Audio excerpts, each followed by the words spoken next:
Afternoon, good evening, good morning, depending on where you are joining us from. I am Jennifer Radke, the CEO of the National Institute for Social Media and OMCP. Thrilled to have you all here today for this.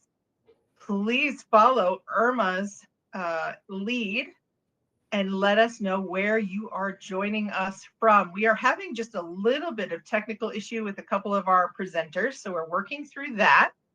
So if I hesitate just here or there, you know why. I'm just trying to manage the back end of the room here, but super thrilled to have this conversation today.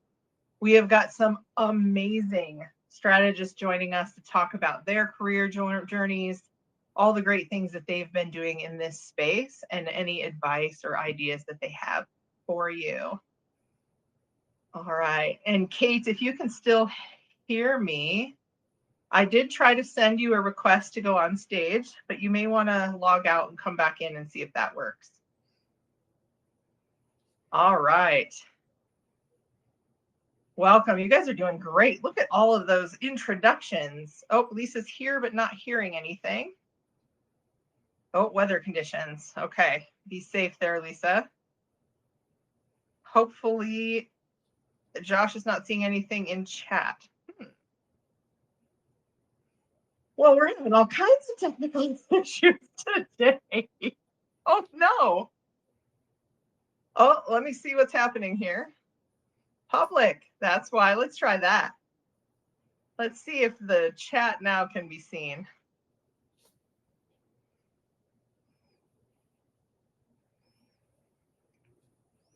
All right, can y'all, let's see, try again. There we go. No, so Sue.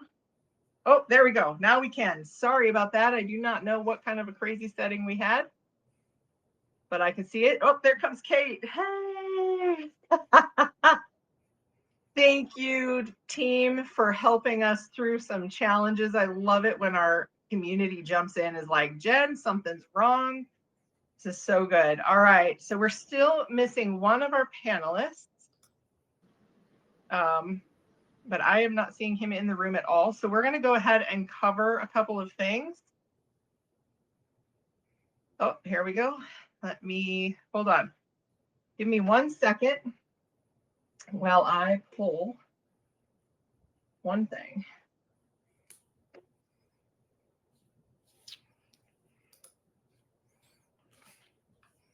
Okay, there we go. Now that should help. Okay. Technical issues on this Wednesday. Here we go. Is it summer yet?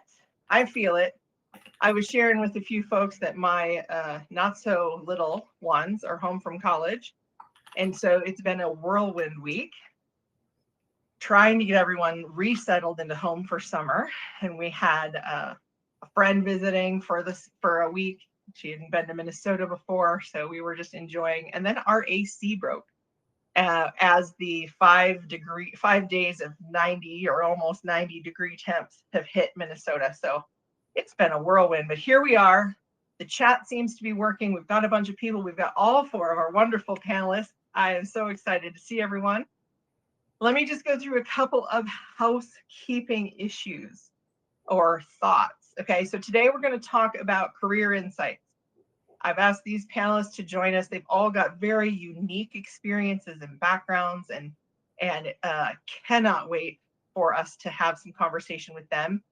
This, like all of our sessions, is about you all, the audience. So as you think of questions, please drop them in the chat, and I will make sure that the panelists get those as well.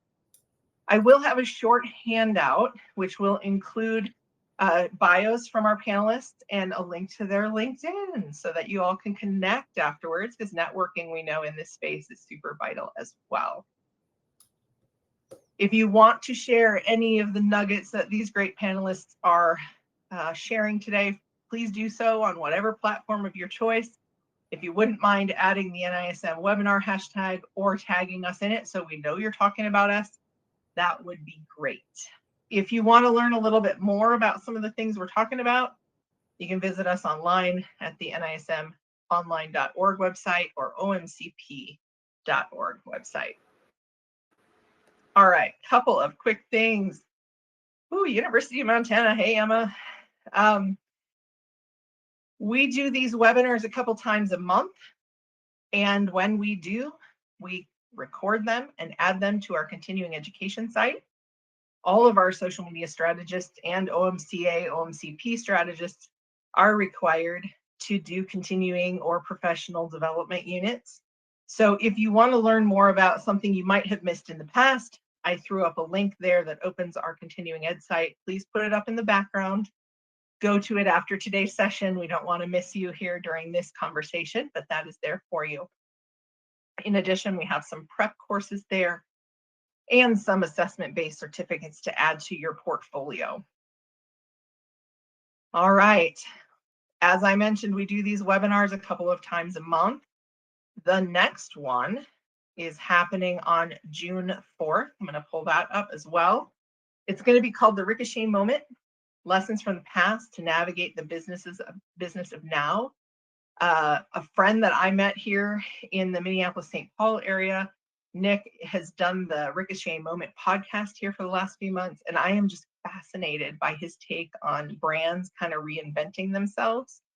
And I don't want to steal any brands that might be in his purview in June, but it's really fun to think about those legacy brands that really had to make a hard turn.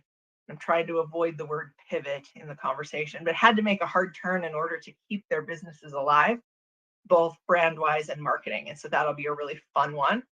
We are also bringing in Pinterest marketing and Discord and YouTube strategies conversation. So we're going to bring in some tools here in June and July.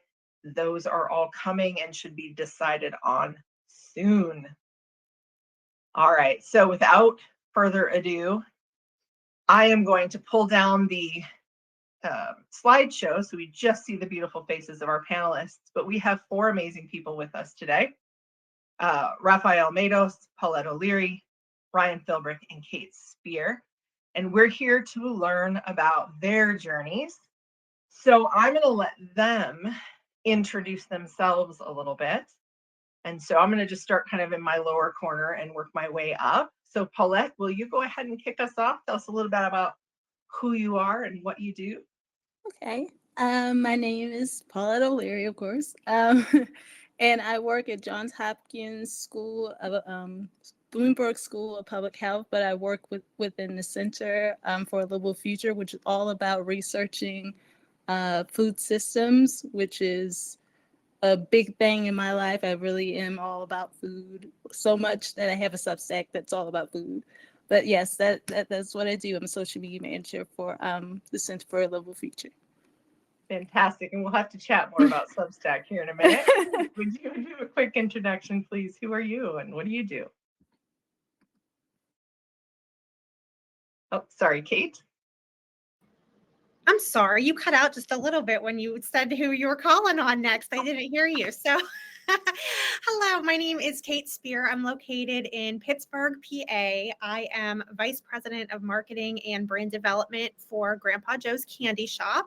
If you're not familiar, we are a chain of 19 candy stores. We have some here in Pennsylvania, but we're in 5 states, including some by you, Jen, in the Minneapolis area, and continuing to grow. I've been a certified social media strategist since 2022 and am excited to kind of talk to you. I've had some career pivots and changes over the last few years and excited to share a little bit more about that with everyone today. Thank you, Kate. I need to get to your Grandpa Joe's. It is just up the road, but I haven't made it there yet. So that's coming. Yep. All right, Ryan, would you do a quick introduction? Hi, everybody. Ryan Philbrick here. For those of you who need a visual description, I am a white man with a bald head, beard, and I'm currently wearing some flannel. I am based here in the Washington, D.C. area. For about 15 years, I was both a federal employee and more so a government contractor supporting the Department of Defense and the Cybersecurity and Infrastructure Security Agency. I, like Kate, made a transition into the private sector where I was most recently the chief of staff for the Walt Disney Corporate and Walt Disney Experience cybersecurity team. I just recently transitioned into a new opportunity. I don't know what it is yet. I'm looking, But I'm happy to talk about how my cybersecurity communications background, and I'm also a certified social media strategist here with you all from the 2023 summer, if I remember correctly. So that's a little bit about me. Outstanding. And I love new opportunities. We are all going to work on finding them at some point, and if we haven't already made our pivot. So it's awesome. And Raphael, how about you? Quick introduction? Absolutely. So good afternoon. I'm Dr. Rafael Matos. I am fortunate to be on the faculty at Northwestern University's Medill School of Journalism, Media, and Integrated Marketing Communications, where I'm on the IMC side, teach strategic communications, messaging, those kind of things. And I work for a nonprofit organization. I'm also certified as a social media strategist since 2023.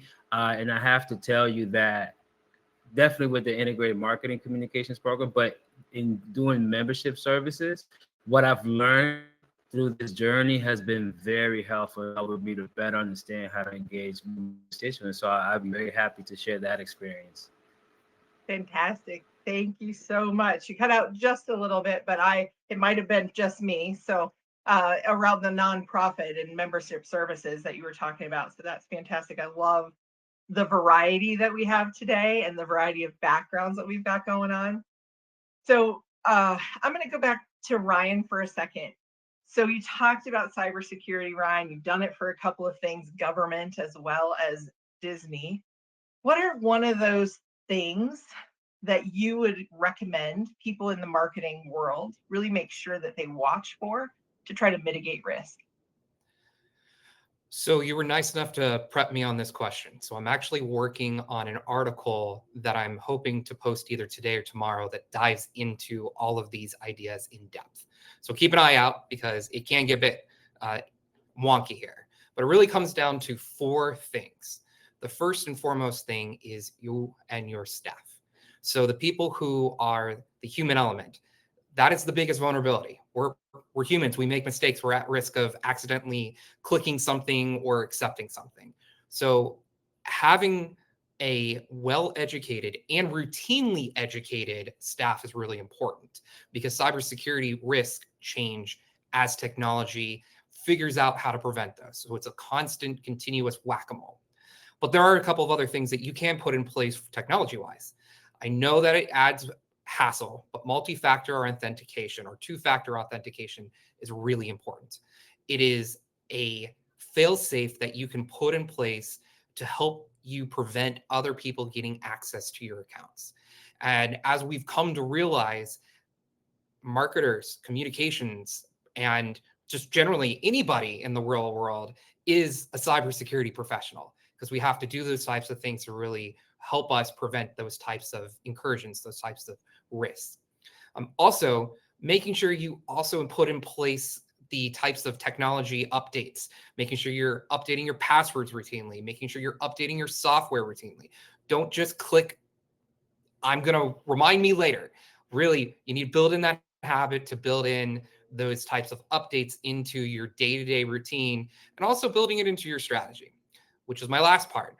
Cybersecurity is a team sport. It takes both your vendors, it takes you and your marketing team or your cybersecurity team, but it also works with your executives, your business leaders, and your IT folks.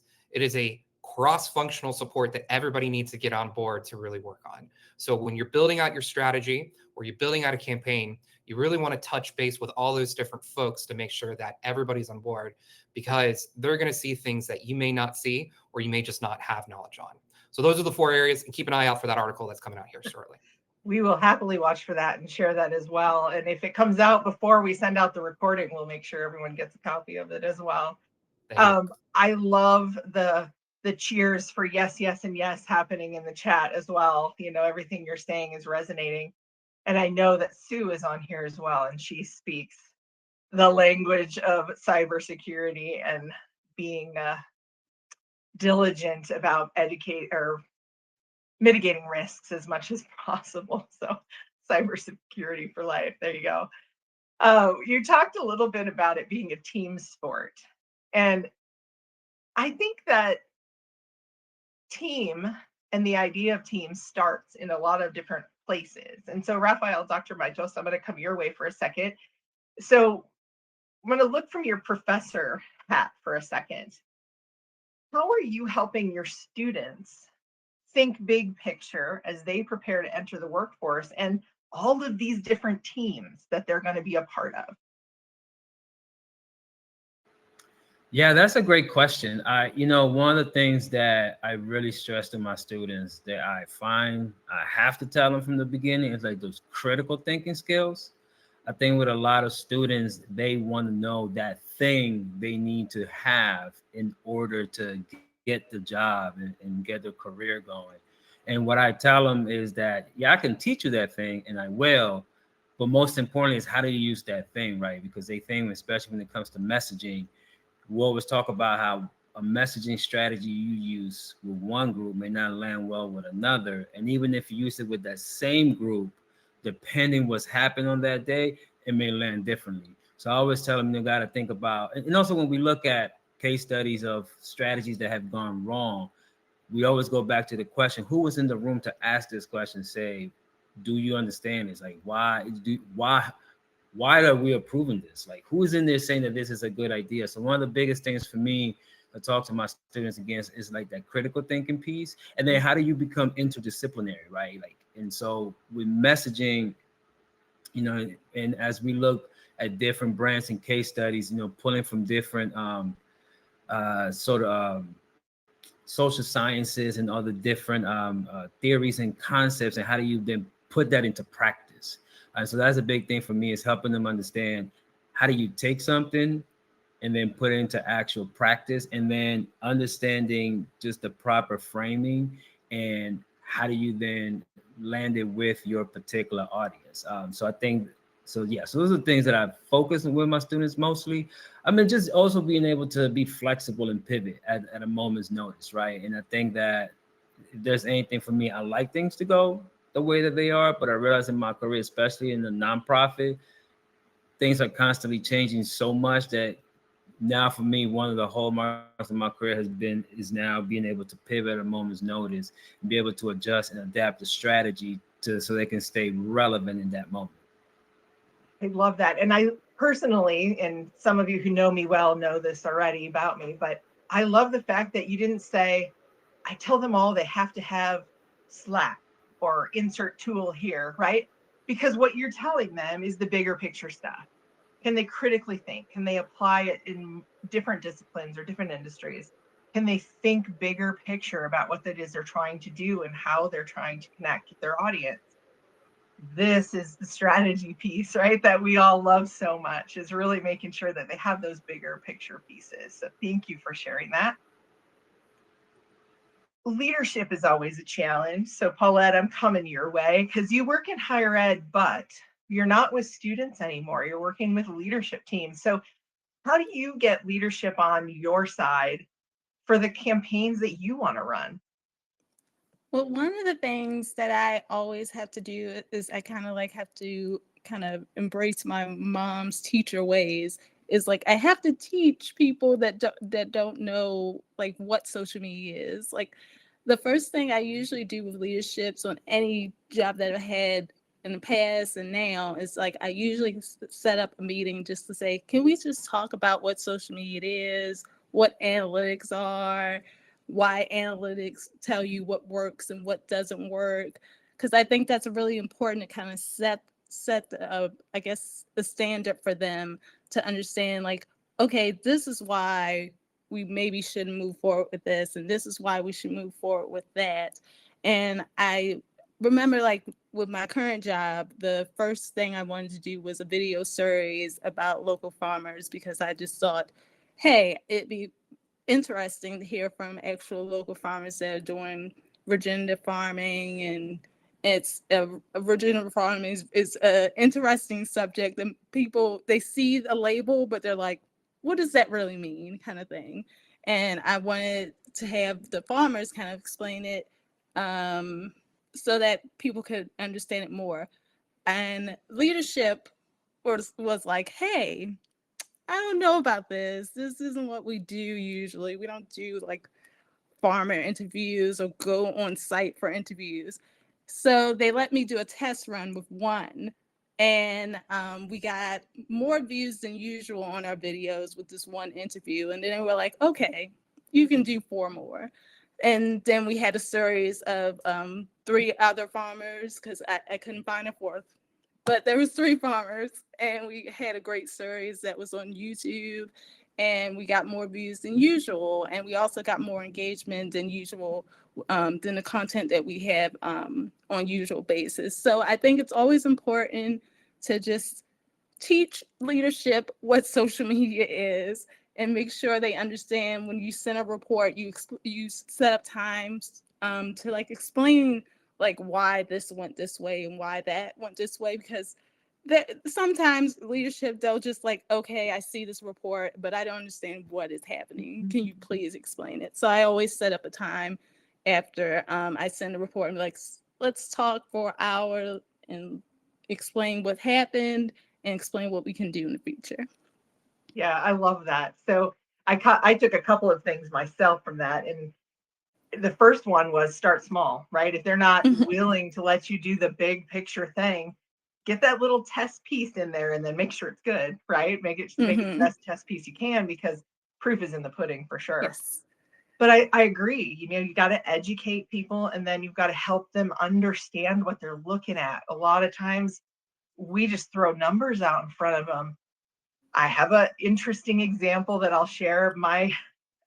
I was tagged in something on LinkedIn last week. Don't know the guy. Don't know what the criteria 100% was, but I was on a list of the top 20 people talking about social media on LinkedIn.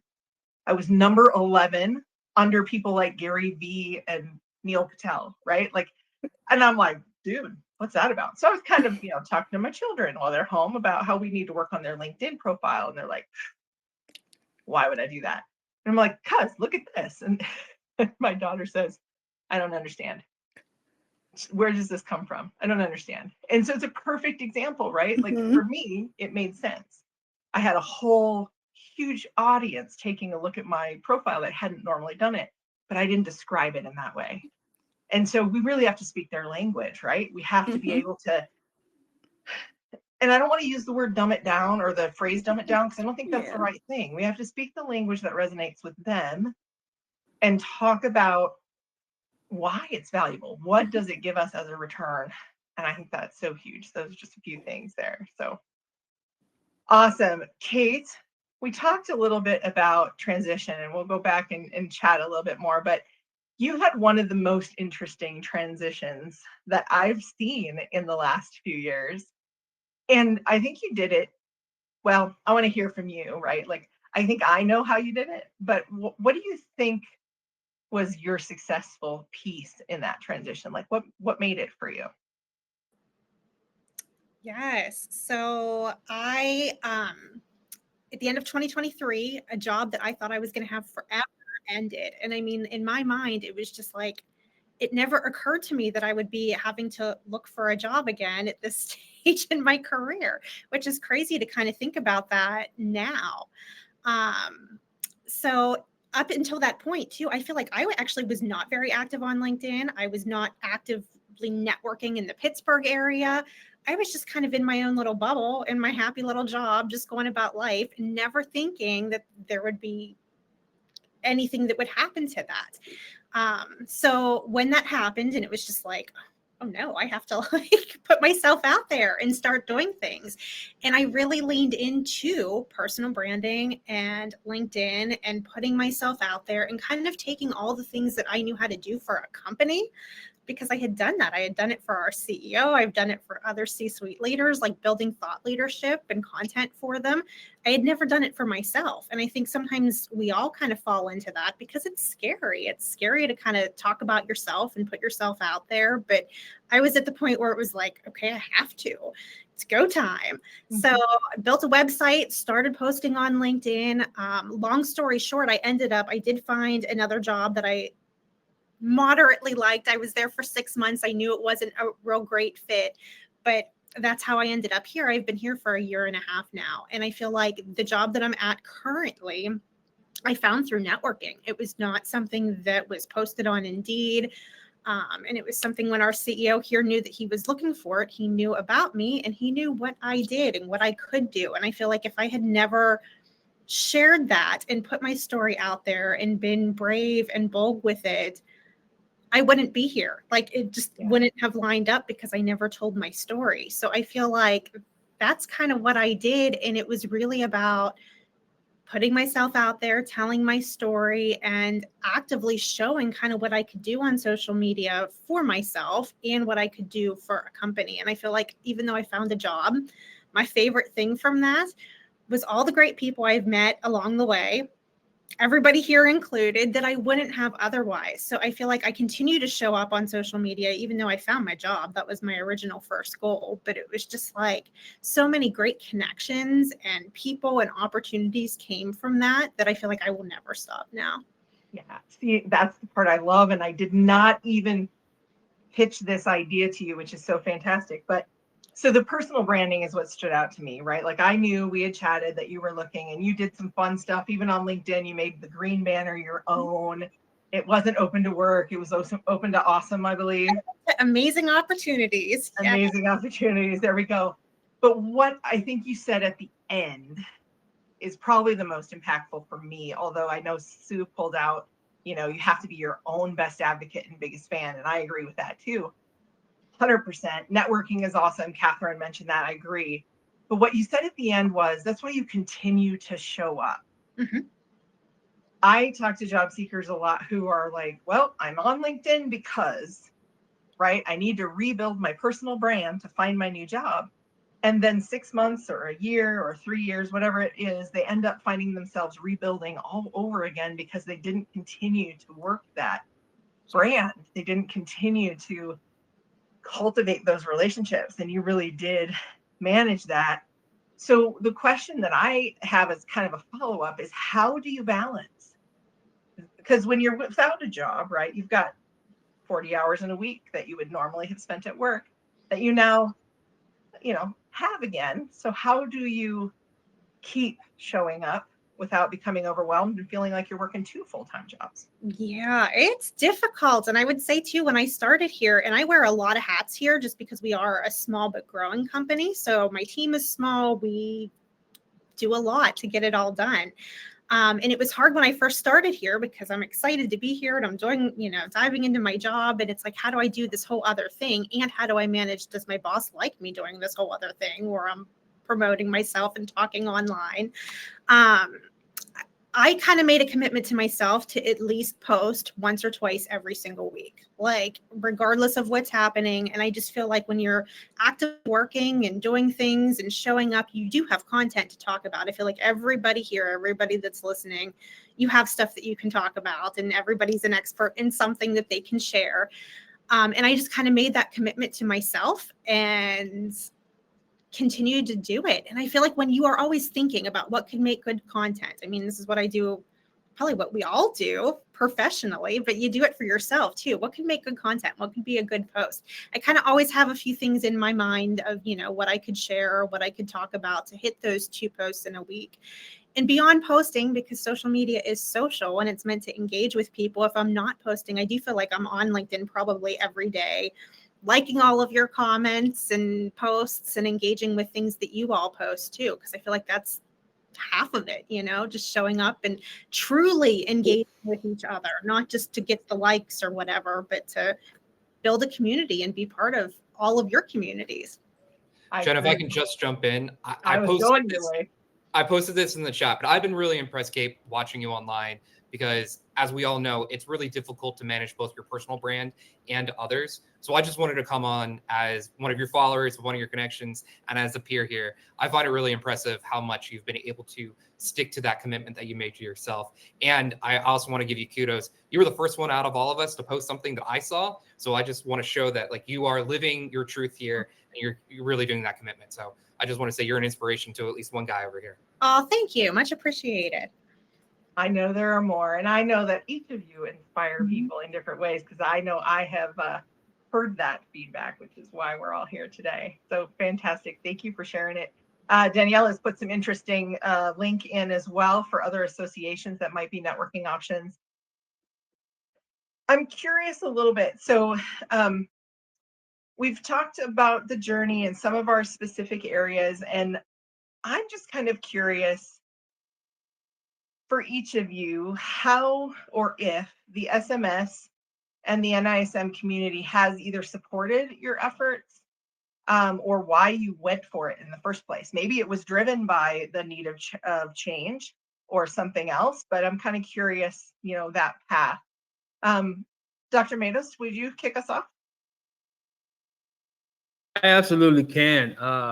One of the things for me why I wanted to do it, so my dissertation work was looking at crisis communication, fraternities and sororities, and a lot of it focused on social media.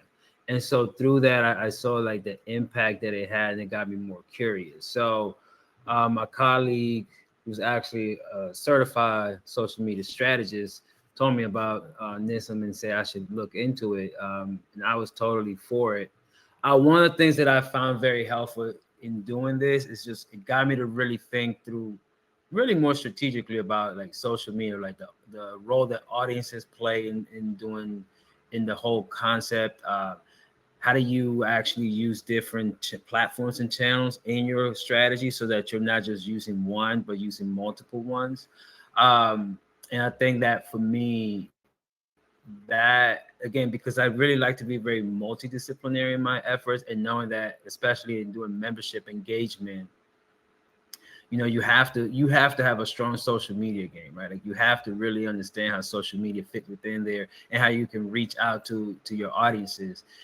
It made me want to go ahead and take care of this and become certified. And like I said, especially doing integrated marketing communications, like I find myself really thinking through what I've learned here. And so when I talk to my students, it's always asking that next level question for them to get them think through, how are you using in your strategy, right? Like what platforms are you using? Are you using the platforms the way that you need to?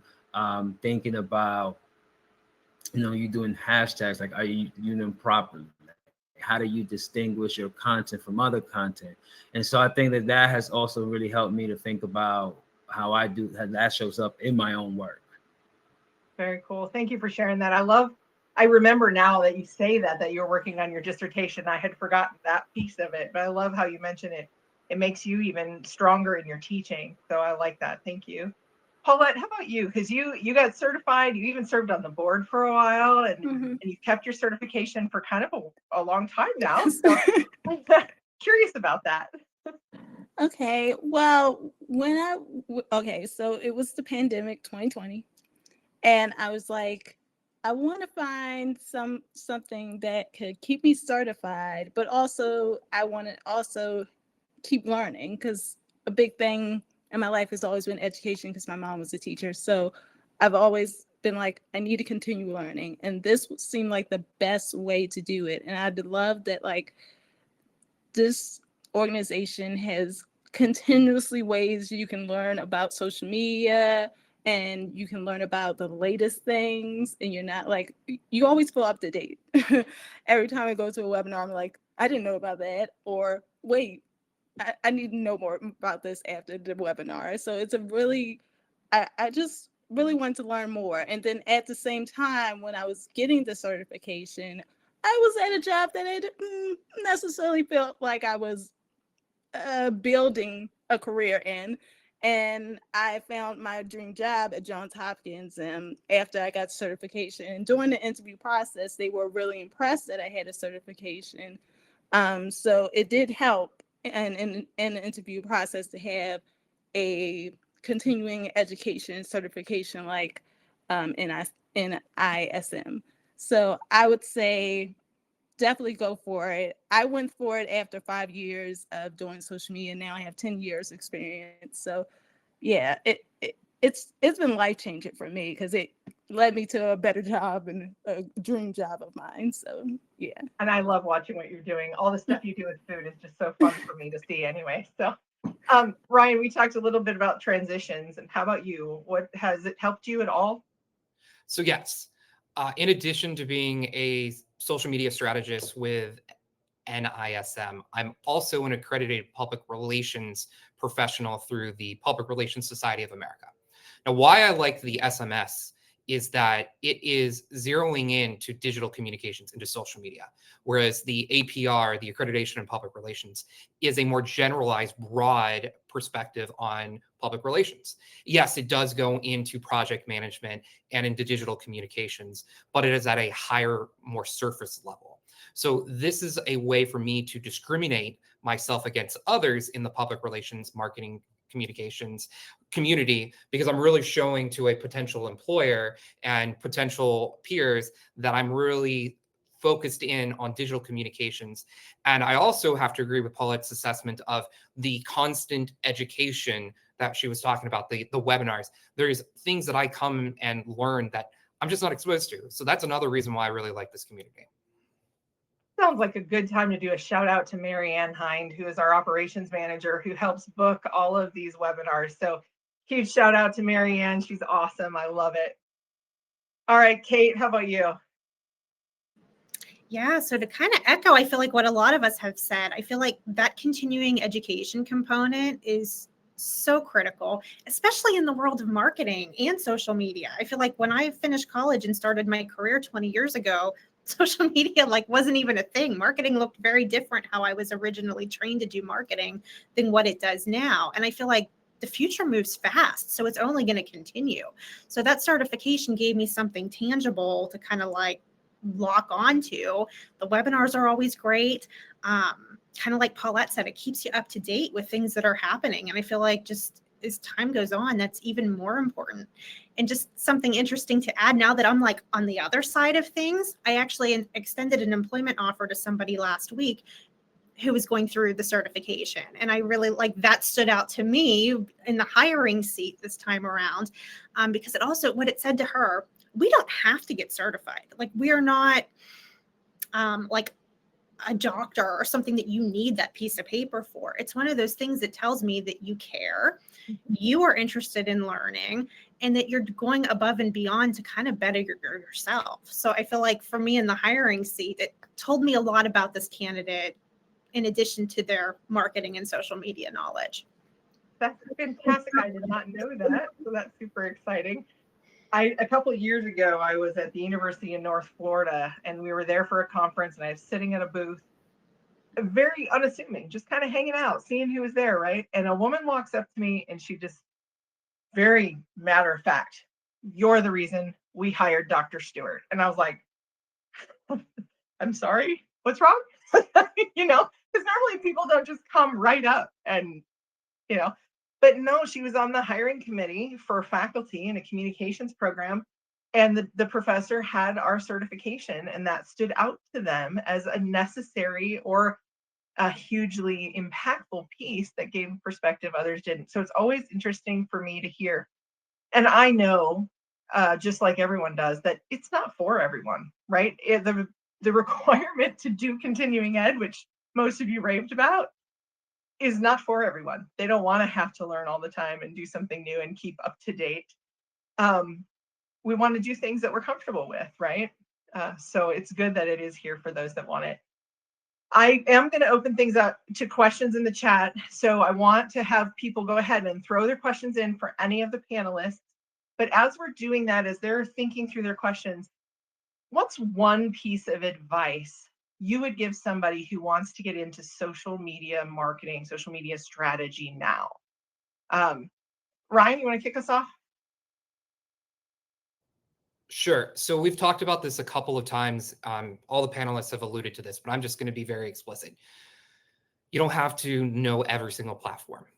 I think that's really important to understand because there are so many different platforms out there. We've talked about Substack. We've talked about Discord. We've talked about Reddit. We've talked about Pinterest. I will be completely honest with you.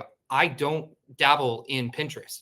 And that's because I don't need to for my previous clients. But in the future, should I need to, I got you all to lean on. I mean, we have webinars about that, and we have, general understanding of the strategy. So for folks who are thinking about becoming certified, or even folks who are thinking about starting off, just as the doctor said, you just have to understand how your audience works and what platforms you want to apply to that. I think that's a really important piece of information there to keep in the back of your mind, not only as a person starting off in this career, but as you continue throughout. Perfect. Raphael, what advice would you give? Sure. One of the most impactful things from going through the certification process was understanding there are different levels to social media strategists, right? Like, dealing with compliance and laws, and the actual managing the analytics portion, just the messaging portion, like those different things. I think for somebody who's pursuing a career in this or wants to do certification, like just being aware of all those other areas, but picking the lane that's going to be that makes the most sense to you, and that goes off Ryan's point, right? Like, you don't have to know everything. Like, pick the lane that makes the most sense for you. Because as I tell my students, right, especially when, and even looking at the organization I work for, our social media is a team. Our social media management is really a team sport, right? And so being able to know like the part that I can contribute to this, and then what someone else can contribute, I think it helps to manage it much more effectively. So I would say you don't have to focus on everything. Pick the area that actually resonates with you the most, that you can contribute the best to. I like that. I ask people all the time, well, what are you really looking for? Well, I do marketing. Oh, sure. Tell me more, because that's way too broad. Kate, how about you? What advice would you give? So I agree absolutely with everything that's been said so far. The other thing I would add to that is to don't be afraid to start and get some experience. And that experience doesn't need to be paid experience, but experience. If I'm hiring somebody, I kind of want to see, what have you done? The certifications and the knowledge are great, but can you actually apply that? And as I said, that doesn't need to be paid experience. I just extended that offer last week, and a big part of that was her internship experience. And if you don't have an internship, I feel like there's associations out there, there's nonprofits that would take you as a volunteer to help them elevate their social media. So if you come to the table with any type of experience or showing how you elevated a nonprofit or an organization's, their social media by what you've done, I feel like that weighs a lot. Yeah, I like that a lot. All right, Paulette, we'll round out the advice for a minute with you. I definitely agree with what she just said, because I actually started off blogging, and that's how I actually got into social media. And I was blogging for no money, and it drove me to social media. So I think it's always great to kind of like practice your interests. So I think that's really great advice.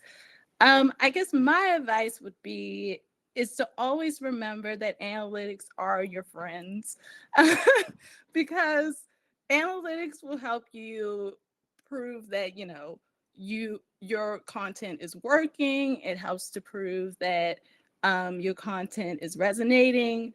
So always use analytics and create reports that are easy to digest, because I remember when I first started making social media reports, I would have these long PowerPoints that people would be like, I don't have time for this. So now I just do one pagers that kind of explain this was the goal, this is the results, and here's what we can do next time. So I would say analytics is definitely going to be your best friend in this career.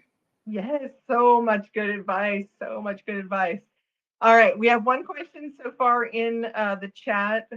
It's specifically to you, Kate. Do you teach or encourage your coworkers to promote their personal brands or engage in employee advocacy? She finds it incredibly hard at her job. Very few people see the value in LinkedIn. They might be active on Facebook, but it's private stuff. So how do we get them to scream from the rooftops on LinkedIn? Yeah. So I feel like I do teach and encourage not just my coworkers, but really anybody that I come across to be active on LinkedIn. And I feel like I really do that by kind of showing up myself, like teaching by kind of being the example, and people can see how I put myself out there, how I do it, kind of the results that I've gotten from that. And I feel like, just something to add on that. It's the long game. Like, you posting once or twice here or there doesn't really count. I feel like I'm going on year 3 now of posting once or twice every single week. So it's slow and steady, but I feel like by showing up, by being the example, and that's the people that work for me, but also the people I work for, like our CEO, we're big on acquiring other candy shops and working with different partners. And it's like, by you putting yourself out there too, people that might be looking for you can find you easier. So yes, I absolutely do. Yeah, that's about it. Yeah, no, that's good. Okay, we have a couple of others that I'll kind of open. They're just more general to anyone, but Taylor mentions one, she's thanking everyone for our advice. She's a year post-grad with a degree in journalism, and her position as a marketing social media coordinator was just terminated. She's certified in Meta, Adobe, etc., and do unpaid social media work for my apartment complex. Any advice to help her move forward her career? I'll take the first stab. All right. Taylor, I want to let you know that it's difficult right now, and this isn't on you. It is a very difficult market to be in. I am of an age where I came out in a similar market when I did my post-grad job search. So I really empathize, and I want to let you know that you're not alone. Even old grizzly guys like myself are struggling right now. So I think that was really important for you to hear, that you're doing the right things by continuing your education, showing your value to a potential employer. We heard from Kate that, things like that discriminate for hires, like hiring managers like herself. So I want to commend you for doing that kind of thing. Tactical advice to actually let you go away without some warm and fuzzies here. I am a big fan of getting your foot in the door with small businesses and saying to them, hey, give me a shot. Let me manage your social media. Just give me $500 to manage it, and then I will, show you value. And if after a week you don't like it, I'm out the door. And that is one way that you can continue to utilize your skill set and then begin to build a clientele. And the other way, as Kate mentioned in her introduction earlier, your network. And I'm going to stop doing everything and keep referencing Kate here and actually pass the mic over to her, because I think I, being an observer of her journey on LinkedIn and building that personal brand, is a really smart idea as well. So, Kate, I'm going to tee you up for that there. Yeah, thanks. Great segue there. So I feel like networking is everything. And again, the person I extended that offer to last week, she did apply on Indeed, but she reached out to me on LinkedIn. She found me. She knew the company. We actually have a mutual connection. She messaged me on LinkedIn, and that incredibly helped her, because I had 300 people apply for my job on Indeed. Like, it was crazy. And for me as the hiring manager, because I've been a recent job seeker myself, I try to do a good job of looking through all of those just to make sure that you're not sending resumes out into the void. But I feel like her going that extra mile and connecting with me on LinkedIn, again, showed that she was interested, showed that she was hungry, showed that she wasn't just clicking quick apply on many jobs. She took the time to figure out a little bit about the company, a little bit about me, and sending that extra message. So lean into your network, show up to networking events. I feel like that's kind of scary too. But again, the more you do it, the easier that it gets, and you kind of get to know people.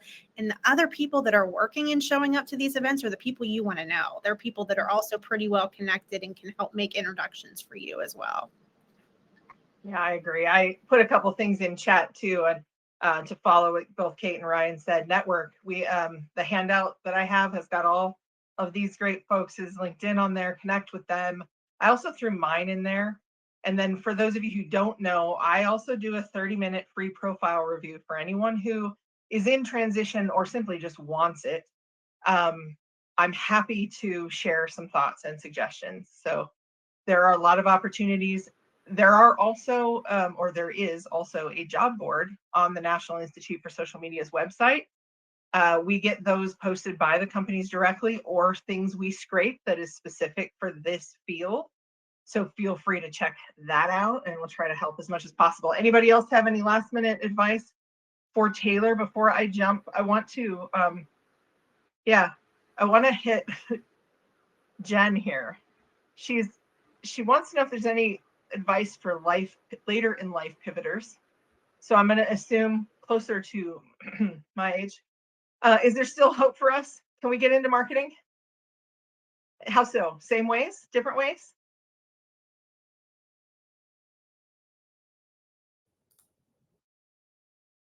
So I think I'm the oddball out of everybody here, because I don't do social media as frequently, either teaching it or practicing it in my day to day. I'm more operations and program management, and I work with social media folks these days. So, as somebody who I will say I am older now, um, I have struggled to convince folks that the skills that I have are transferable. So that is my big piece of advice, is just reminding yourself that you have transferable skills, and it's thinking in the shoes of the hiring manager. And that's what I've been doing. How can I put myself in the shoes of the hiring manager to show I have transferable skills from managing cyber awareness programs, both externally and internally at the cybersecurity agency, and running operations and reporting within the Disney team? How do I transfer those skills to other roles? So I still think that there's hope. I don't think there's doom and gloom out there, but it's putting yourself in the shoes of your hiring manager and seeing how you can explain your skills are transferable to those jobs. Yeah, absolutely. That's something I would recommend too. I try to help folks with that a lot. Kate, I saw you come off mute. Do you have something to add to that? Absolutely. So I'm in my 40s, so I feel like, does that count? I feel like we're going to say that counts, but I feel like I was a stay-at-home mom when my kids were little. My oldest is going off to college this year. So I feel like I took a big, long career break. And before I did that, I really wasn't in the marketing space at all. Like I worked for Merrill Lynch, but I was not in marketing. That's what my degree's in. So it's kind of what I came back to later. And that's how in my whole career pivot, I feel like the trucking company, or the company I was with that I thought I'd never leave, was in the trucking industry. So I thought I'd be trucking and logistics forever. I was in finance, and now I'm in candy retail e-commerce. So it's just like every experience you've had, even if it's not social media, even if it's not marketing, it can build and it can teach you things that you wouldn't have learned otherwise. So I actually think, I don't know, sometimes later in life is actually like to your benefit. You have a lot more experience to share and learnings and things that you know that can absolutely pivot into social media, how people think, how people are going to react, and how you can connect with people. So yes, absolutely. Perfect. I love it. Now, Claudia asked a really good question. And I know that there's been a bunch of people in the chat that have kind of answered it already a little bit for her, but Paulette, it came on the heels of you talking about analytics being your friend. And Claudia's not feeling that with Facebook right now because she's lost 100 followers, no way of knowing why, all the questions that come up. So I guess, I think most of us would agree it's probably Meta cleaning up fake accounts or bot accounts or things like that. But how do we explain or use analytics in situations like that where we don't actually have the context? Something just all of a sudden changed. Any thoughts on that? Yeah. Like currently, I'm dealing with it at my current job because my job currently has a big following on Twitter, and they're constantly losing followers each week. And then they're just like, why is this happening, Paulette? And I'm like, most likely it's a lot of our followers are not interested in Twitter because of the climate that currently is happening. For Facebook, is most likely a meta cleanup most likely happening there. And if they question you and they're like, I don't really believe what you're saying, there's always, you can go to like social media today. There's so many different publications that you can showcase that like this is really happening right now. This is a reputable publication talking about it. If they don't believe that followers are being lost at this at a huge amount. Another thing with Twitter is like currently we're looking at like how many followers are decreasing on Twitter, but we're increasing in followers on Blue Sky each week. So we're kind of like, is Twitter should we still be on Twitter or should we just be on Blue Sky? So right now we're just going to do like, I believe 6 months of analytics and then decide whether we're going to go off Twitter or continue with Blue Sky. Blue Sky is an interesting one. I posted something over the weekend that I don't post there very often on my personal page, and it had way more engagement from non-followers than I have seen on Twitter or any other platform in a long time. So that was interesting. All right, before I get into some last minute questions, I do want to make a note because this is interestingly timed. National Institute for Social Media offers scholarship opportunities once a quarter. The application deadline is actually tomorrow, end of day, May 15th, to be considered for Q2. If you or someone you know is interested in that, click the link, share it with them. We do review, or the scholarship board reviews all applications. They are not full scholarships, they are partial, but they can be up to 90%. So it just kind of depends on where they're coming from. So it is a good opportunity if this is something where you're in transition or whatever, you just need a little extra financial help, right? That we're trying to help people focus on this field. All right, Paulette, I hate to come right back to you again, but Carolyn had a very specific question about how you ended up in the food industry. She's got food experience. There's always new products, but customers don't always know how to utilize them, and there's so much great out there. So how'd you end up there? Well, surprisingly, okay, so I've always had, my career has always kind of been in higher education most of my career. So I've always wanted to stay in higher education, but I wanted to find something more in my interests. And when I saw the Center for a Livable Future, which they've been around since about 1996, and their focus is kind of all about how food systems connect to your public, well, to your own health. And I found that really important after having a personal situation with my mom and her cancer battle. It kind of made me think more about food and how it affects your health. And then after that, I kind of really wanted to work in somewhere where the focus is food. And I really enjoy getting to work with food researchers because they actually have analytics and they have results from studies.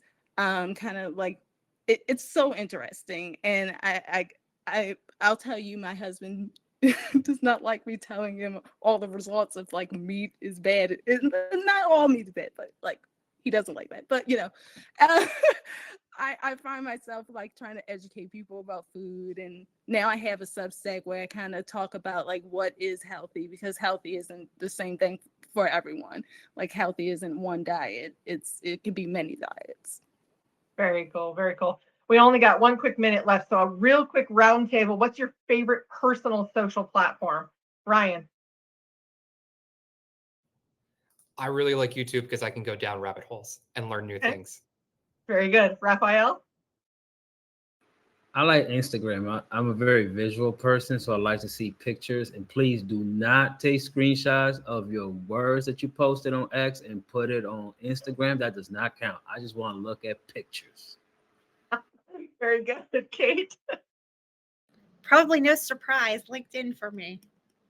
Paulette. I agree with Ryan. I love YouTube. I'm very obsessed right now. Like I have a subscription list that's really like too long. Very good. I'm a LinkedIn person. I actually just did a video on LinkedIn about my favorite platforms. If you want to check out what it used to be, you can go look at it there. Paulette, would you throw your Substack in the comments for folks? Samantha has asked for it. Also very passionate about food. And then I just want to say thank you all for being here. Thank you, panelists, for a wonderful conversation today. This was outstanding.